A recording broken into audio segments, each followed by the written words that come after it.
жерде баяндалған. Пайғамбарымыз Мұхаммед оған Алланың салауаты мен сәлемі болсын, хадистерінде де барша адамзатты ауызбіршілікке уағыздаған. Жаратушы иеміз Әли Имран сүресінде бөлінбеңдер деп әмір етсе, оның елшісі көпшілікпен бірге болыңдар. Бөлінуден сақтаныңдар деп жамағатты барша адам баласын мейірімділікке, ортақ мақсатқа үндеген. Рухани келісім ұлттар мен дәстүрлі діндер арасындағы бірлік, баға жетпес байлығымыз, ал тұрақтылық тұғырымыз.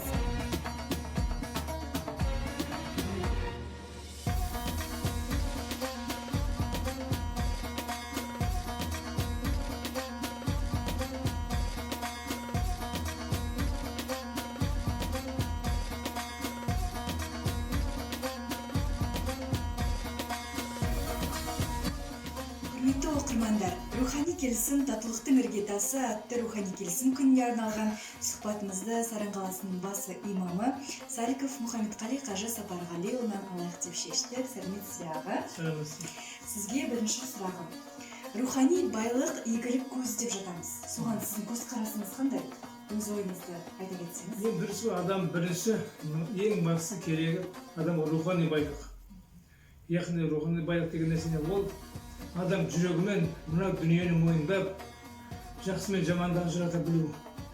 Соны рухани байлық дейміз. Жақсы, рахмет.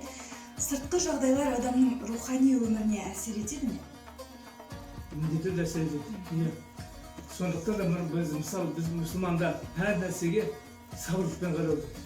Әр нәрсені ақылмен шешу, ақылмен қабылдау. Сыртқы нәрсені бір жақсы, дұрысы да дұрыс емесі болуы мүмкін.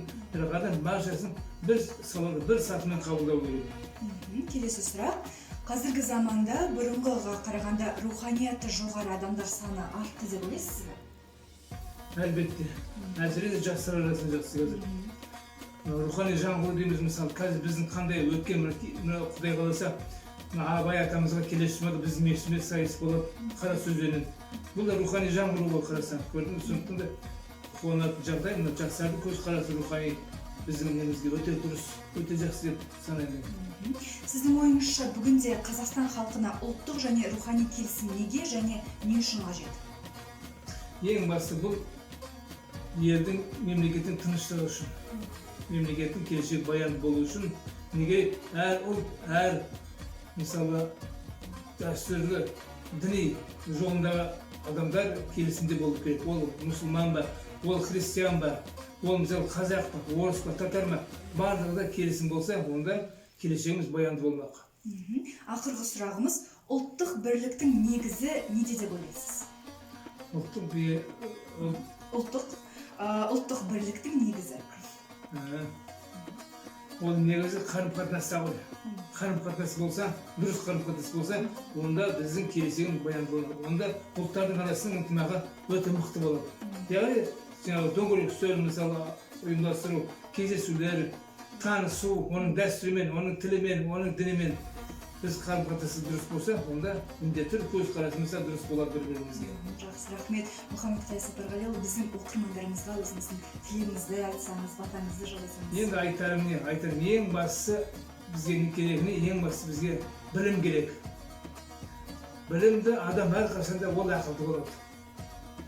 Қарап отырсаңыз, біздің бабаларымыз баршасы білімге үлкен көз салды. Міне сіздер әсіресе жастар білімді болып, оның жүрегінде өзінің еліне деген жанашырлық болса, келешегіміз міндетті түрде баянды болмақ. Міндетті түрде келешегіміз әрқашанда бақытты өмірлі болады. Сондықтан да айтарым не? Айтарым жастарға білім алыңыздар. Бірінші, екіншісі, жақсы мен жаманды айыра біліңіздер. Мынаның пайдасы бар ма, пайдасы жоқ па? Бұның қазақтың әрқашанда біз баланы тәрбиелеген үш нәрсеге көңіл бөлгенбіз. Бірінші ұялу дейді. Айтады, ұят болады олар жасам. Екінші қанағатшылдық. Бар болсаң тасыма, жоқ болсаң жасыма дейді. Үшінші жаңағы жауапкершілік. Оқуда болса дұрыс оқу, еңбекте болса дұрыс еңбек ету, жанұяда болса ата-анасын сыйлау деген нәрсе барлығы жауапкершілік болады. Сондықтан жастарға айтарым сол, бақытты болыңыздар, білімді болыңыздар, баянды келешегіміз әрқашанда тұғырлы болсын, арқылы жолымыз ақ болсын, еліміздің келешегі әрқашанда өркендей берсін. Рахмет сізге. Мұхаммедқали Сапарғалиұлы, осы сұхбатымызға келісіп, өзіңіздің ұтымды ойларыңызбен, өзіңіздің ойыңызды бөлгеніңіз үшін, уақытыңызды бөлгеніңіз үшін сізге алғысымызды білдіреміз. Рахмет. Үлкен сізге рахмет. Құрметті оқырмандар, сіздерге де барлық жақсылықты тілейміз. Армандарыңыз орындалсын. Келесі кездескенше сау саламатта болыңыздар.